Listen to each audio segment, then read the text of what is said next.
আসসালামু আলাইকুম। আমি মোমিন আক্তার বলতেছি। আশা করি সবাই ভালো আছেন। আলহামদুলিল্লাহ আমিও ভালো আছি। তো এইখানে আমি রান্না করেছি কচু দিয়ে, গরু মাংস দিয়ে। কচুর যে নিচের অংশটা, মোথাটা, ওই মোথা দিয়ে গরু মাংস দিয়ে রান্না করছি। তো আর এইখানে আমি কচু ভাজবো। কচুটা আমি কেটে নিছি যেরকম করে নিয়ে, হলুদের গুঁড়ো, মরিচের গুঁড়ো, ধনিয়া গুঁড়ো, আদা বাটা, রসুন বাটা দিয়ে লবণ দিয়ে এটা মেখে রাখছিলাম। দেখুন পানি ছেড়ে দিছে।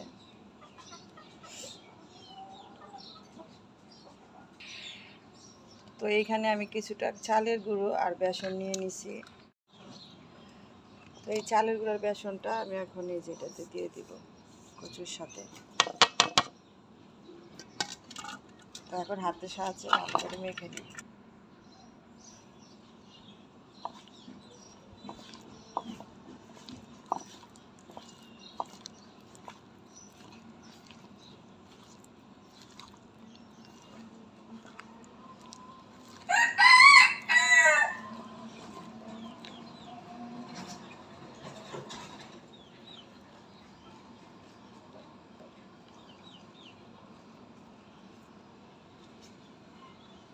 এটা আমার মাখা হয়ে গেছে।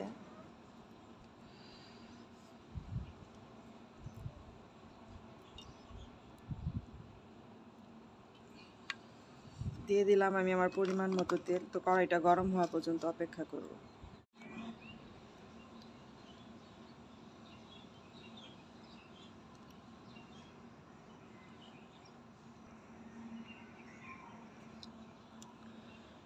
তো এই তো তেলটাও প্রায় গরম হয়ে আসছে।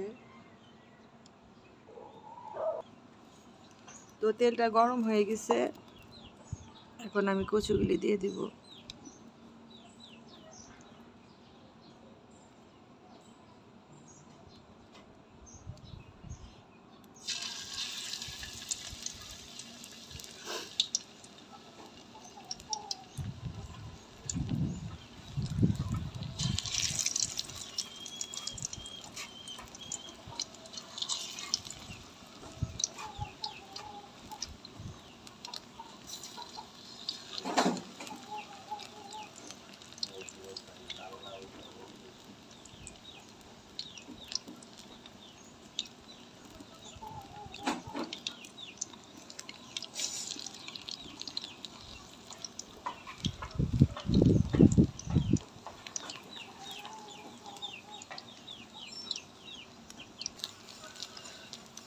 তো এভাবে এই ঢাকনা দিয়ে ঢাকবো না, এভাবে ওই পাশটা হয় তারপর উল্টে দিব। তো এই পাশটা হতে থাক।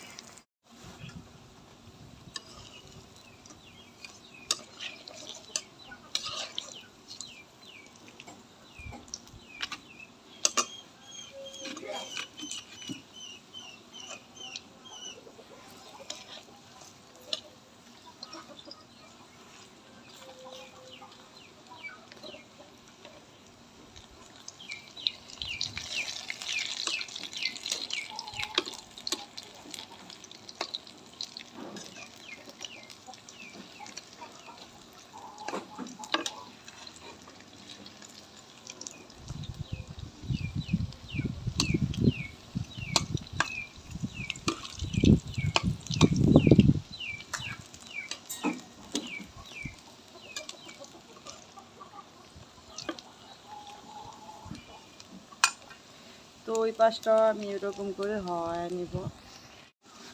তো এইখানে এই যে চিকুনগুলি যেগুলি, এগুলি হয়ে গেছে, এগুলো আমি উঠিয়ে নিব।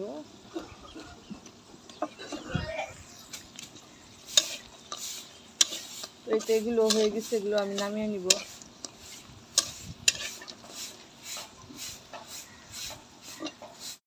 তো এই তো কচু বাজাগুলি আমার হয়ে গেছে।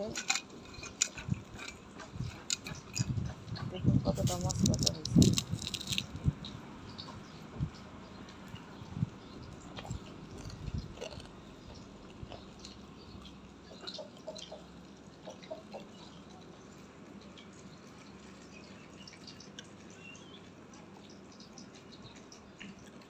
তো আপনারাও চাইলে এভাবে করে খেতে পারেন। তো যদি কেউ বেসনটা না দিতে চান, না দিতে পারেন শুধু চালের গুঁড়োটাও দিতে পারেন। আমার কাছে বেসনটা দিলে আরও বেশি টেস্ট লাগে, এই জন্য আমি একটু বেসন দিয়েছি। তো আজকের ভিডিওটা আমি এখানেই শেষ করব। তো আমার ভিডিওটা যদি আপনাদের কাছে ভালো লেগে থাকে অবশ্যই লাইক দিবেন, শেয়ার করবেন, আর পাশে থাকা ছোট্ট বেল বাটনটি ক্লিক করে দিবেন। আর যারা এখন আমার চ্যানেলটি সাবস্ক্রাইব করেনি প্লিজ আমার চ্যানেলটি সাবস্ক্রাইব করে দিবেন, বন্ধুদের মাঝে বেশি বেশি করে শেয়ার করবেন, আর কমেন্টের মাধ্যমে জানাবেন আমার ভিডিওটা আপনাদের কাছে কেমন লাগবে, আর অবশ্যই একটি লাইক দিবেন।